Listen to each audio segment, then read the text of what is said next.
ఇదంతా మేము ఇప్పుడు ఈరోజు పొందుతామని మేము అస్సలు ఊహించలేదు. మన లాస్ట్ టైం కూడా 2001 చేశారు, వాళ్ళు కూడా ఎంతో ఇదిగా చేశారు.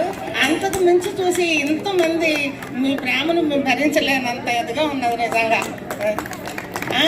అప్పుడు ఉన్నటువంటి ఆత్మీయత, అప్పుడు ఉండేటువంటి మీకు కొంతమంది అయితే అన్నారు, మీరు తిట్టినా మళ్ళీ చిన్నపిల్లడం అయిపోయి మళ్ళీ మీ చేత కొట్టించుకొని మళ్ళీ చదువుకోవాలని ఉంది మేడం అని అన్నారు. ఇప్పుడే అది వింటే అంటే అవి కూడా గుర్తుపెట్టుకొని సంతోషంగానే చెప్తున్నారు మాకనని మాకు చాలా సంతోషంగా ఉన్నది.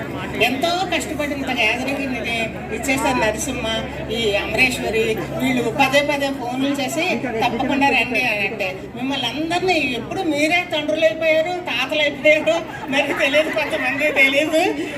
మీరందరూ మమ్మల్ని గుర్తుపెట్టుకొని ఇంత ఇదిగా వచ్చేటప్పటికి మాకు అసలు మీ ప్రేమ భరించలేము.